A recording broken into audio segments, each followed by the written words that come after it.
warahmatullahi wabarakatuh. Saya Hersu Beno Arif dari Forum News Network.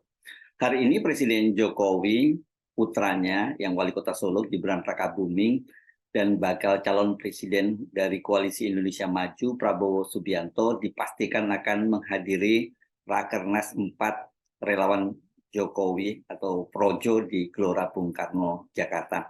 Sementara bakal calon presiden dari PDIP, Ganjar Pranowo yang juga diundang, dipastikan tidak akan hadir. Ya jelas saja pasti Ganjar tidak akan mau hadir ya, karena ini dia tahu forum apa begitu ya. Nah ini kalau dari sisi Prabowo ini dia yang paling semangat malahan. Dia menyatakan dan bahkan memastikan para ketua umum dari Partai Koalisi Indonesia Maju itu juga akan hadir.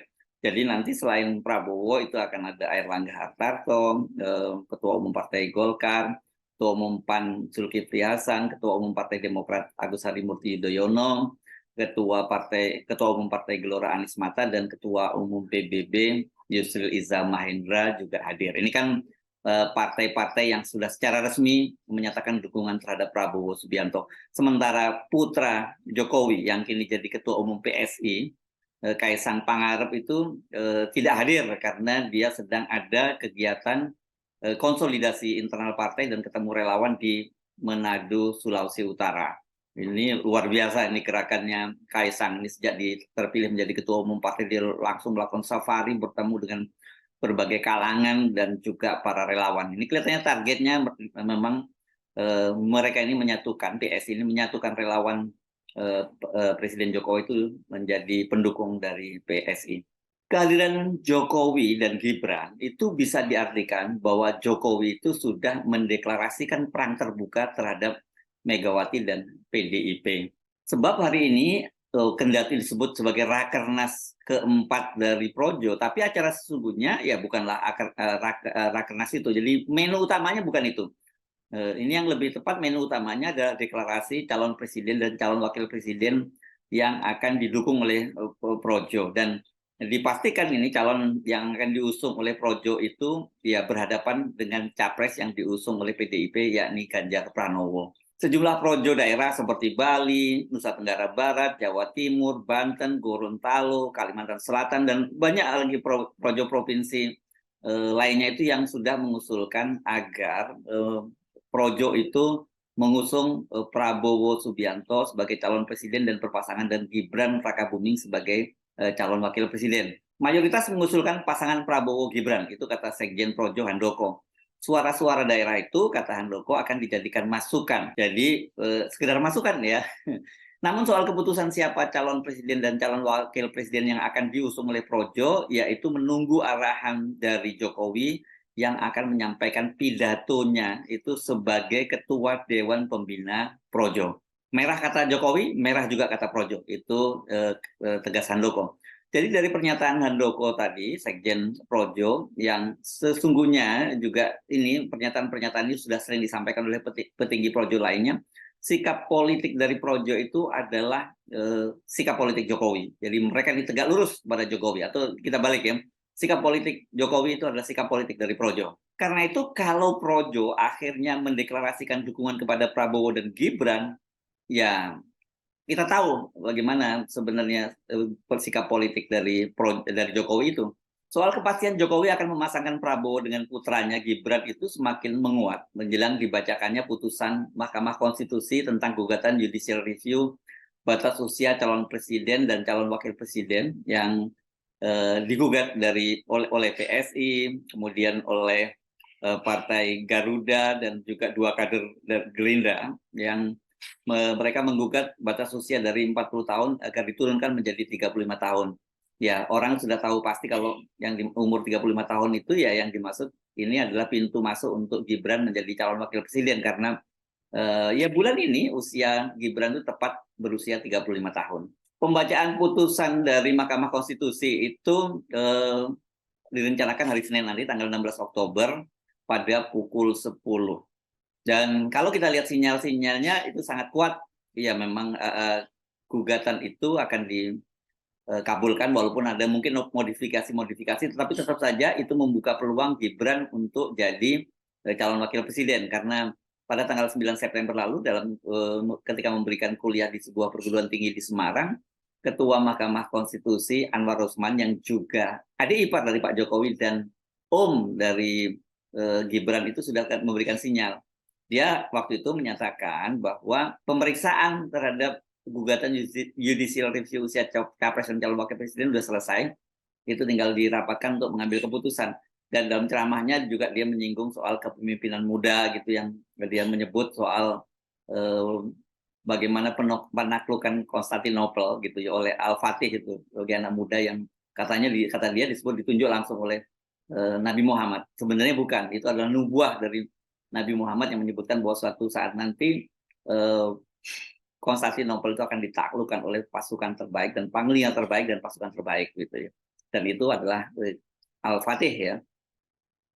Gibran selama ini selalu berkilah bahwa dia tidak memenuhi syarat perundang-undangan karena usianya baru 35 tahun. Sementara undang-undang itu mensyaratkan capres dan calon wakil presiden berusia minimal 40 tahun. Nah, jadi kalau nanti misalnya diakomodir, diturunkan, atau tidak diturunkan, tapi kemudian ada klausul tambahan, ada syarat baru bahwa yang belum berusia 40 tahun tapi sudah pernah menjadi kepala daerah, ya Gibran itu akan lolos gitu ya.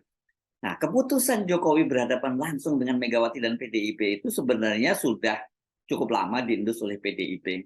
Namun mereka tetap tarik ulur, mencoba dan masih berharap Jokowi akan kembali bersama PDIP dan mendukung pencapresan Ganjar. Ya memang saya kira faktor Jokowi itu sangat penting untuk kemenangan Ganjar. Ini kan kita tahu PDIP ini sekarang membuat target hat-trick ya. Hat-trick itu target 3 kali menang berturut-turut, pemilu legislatif dan juga pilpres.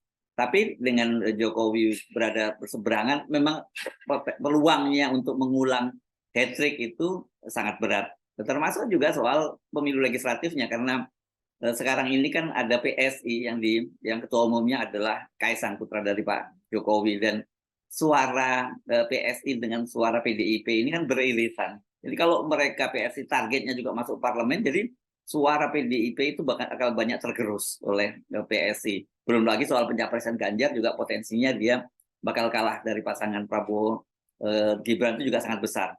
Dan Jokowi saya kira paham soal itu. Dia misalnya ketika menyampaikan pidato pada Rakernas PDIP belum lama ini, dia tetap memberikan sinyal mendukung Ganjar, walaupun orang tahu ya ini hanya angin surga saja gitu ya. Kalau kita perhatikan di PDIP juga paham lah soal begitu, tapi tetap saja mereka menyadari PDIP bahwa akan lebih menguntungkan kalau Jokowi itu tetap bersama dengan PDIP, bukan malah berseberangan. Namun harapan dari PDIP itu kelihatannya sulit terwujud karena langkah politik Jokowi dan keluarganya itu menunjukkan sinyal sebaliknya. Sinyal paling awal ada keputusan Kaisang menjadi kader PSI, bahkan kemudian malah menjadi ketua umumnya. Padahal PDIP melalui Puan Maharani sudah menawarkan Kaisang menjadi kader PDIP, dan waktu itu juga ketika ribut-ribut PSI ingin mengusung Kaisang sebagai calon wali kota Depok, juga PDIP membuka pintu untuk Kaisang didukung oleh PDIP dengan syarat dia harus masuk PDIP, harus menjadi kader PDIP terdahulu. Dan di PDIP itu ada aturan internal dalam ADART-nya yang mengharuskan dalam satu keluarga itu pilihan politiknya sama.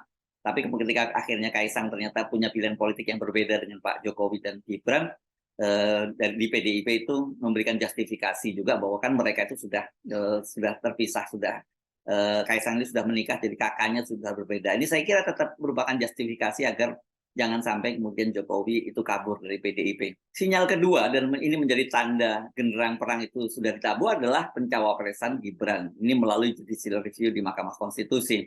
Sekretaris Jenderal PDIP Hasto Kristianto, dia mewanti-wanti Mahkamah Konstitusi itu jangan sampai tidak mendengarkan aspirasi dari masyarakat dalam memutus uji material Undang-Undang Pemilu yang mengatur tentang batas usia minimal Capres-Cawapres. Kami meyakini Mahkamah Konstitusi juga mendengarkan seluruh aspirasi yang disuarakan rakyat, termasuk apa yang terpendam. Itu kata Hasto di Gedung HIN kawasan Kebun Sirih, Jakarta Pusat hari Rabu lalu, tanggal 11 Oktober. Dia mengingatkan bahwa hakim MK itu harus memiliki sikap kenegarawanan serta mengedepankan kepentingan bangsa dan negara. Ini sebenarnya dengan kata lain dia mengingatkan agar mereka, para hakim ini, menolak judicial review itu ya.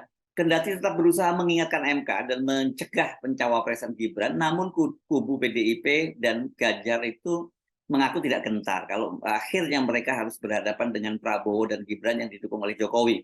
Wakil Ketua Tim Pemenangan Ganjar Pranowo, ini Jenderal Purnawirawan Andika Perkasa, mantan Panglima TNI, menyatakan mereka tidak takut kendati Jokowi mendukung capres selain Ganjar. PDIP seperti selalu disampaikan oleh pidato-pidato Megawati dan tekadnya tetap kekeh mendukung pencapresan Ganjar, kendati juga harus berseberangan jalan dengan Jokowi. Keputusan Jokowi mendukung Prabowo dan kemudian menjadikan Gibran sebagai calon wakil presidennya juga mendapat perlawanan dari para buzzer dan juga diehard Jokowi yang selama ini betul-betul habis-habisan membela Jokowi dari berbagai serangan. Sastrawan senior dan juga pendiri majalah Tempo, Gunawan Muhammad, melalui cuitan-cuitan di media sosialnya itu mengecam keras tindakan dari Jokowi dan dia merasa akhirnya tertipu oleh Jokowi. Beberapa buzzer yang selama ini menghamba habis ke Jokowi seperti Denny Siregar, Islah Bahrawi dan beberapa nama lainnya itu juga secara terbuka dia menyerang Jokowi. Keputusan Jokowi menjadikan Gibran sebagai calon wakil presiden dan terutama pencapresan Prabowo tampaknya yang membuat para buzzer dan diehard Jokowi ini mulai speak up dan memutuskan untuk melawan Jokowi secara terbuka. Ya memang agak sulit buat mereka posisinya ini karena selama ini kan mereka juga mati-matian menyerang Prabowo gitu. Mereka masih bisa menerima ketika Prabowo masuk di kabinet gitu. Tapi kalau kemudian dia menjadi presiden dan ini kayaknya agak berat buat mereka, sangat berat buat mereka. Apalagi Anies Baswedan, nggak mungkin lah. Karena itu ya ketika calon presidennya cuma ada 3, ada Ganjar, ada Prabowo, dan ada Anies, ya mereka itu tidak ada pilihan lain, mereka harus all out mendukung Ganjar Pranowo. Jadi secara umum peta pendukung Jokowi saat ini terpecah menjadi 2 bagian besar. Sebagian besar buzzer itu lari mendukung Ganjar Pranowo. Ya, ada misalnya di kalangan Siwot yang kemarin ribut-ribut juga menyerang Prabowo dengan isu dia mencekik Wakil Menteri Pertanian gitu. Kemudian ada buzzer model Abu Janda yang sudah lebih dulu menyeberang ke Prabowo. Bahkan dia juga belakangan bergerilya mengajak buzzer itu bergabung ke timnya Prabowo. Ada Ade Armando yang sebelumnya itu sangat anti Prabowo, tapi karena dia kemudian menjadi kader dan bahkan calon anggota legislatif PSI, akhirnya juga harus berbaik-baik mendukung Prabowo. Sebelumnya kan Ade Armando ini sangat keras menyerang PDIP karena mencapreskan Ganjar, padahal sebelumnya kan Ganjar ini akan diusung oleh Pak Jokowi sebagai penerusnya. Sebagian besar relawan termasuk Projo itu tetap bersama Jokowi. Dengan begitu ya mendukung Prabowo. Termasuk yang paling awal itu adalah Jokowi Mania yang dipimpin oleh Emmanuel Ebenezer yang sekarang itu berubah menjadi Prabowo Mania 08. Namun kalau kita ngomong projo yang hari ini akan rakernas itu juga tidak sepenuhnya utuh. Ada sejumlah projo yang tetap tegas tetap mendukung Ganjar Pranowo, dan mereka ini yang menyebut dirinya sebagai projo pro Ganjar yang dipimpin oleh Haposan Situmorang. Tapi oleh projo pimpinan Budi Aristiadi, projo pimpinan Haposan Situmorang yang mendukung Ganjar ini disebut sebagai projo palsu, projo abal gitu. Di luar itu juga ada projo daerah yang tetap mendukung Ganjar, seperti misalnya projo Cirebon yang tetap loyal pada Ganjar. Sementara Seknas Jokowi, Jaman, dan beberapa relawan Jokowi itu juga tetap menyatakan bersama Ganjar.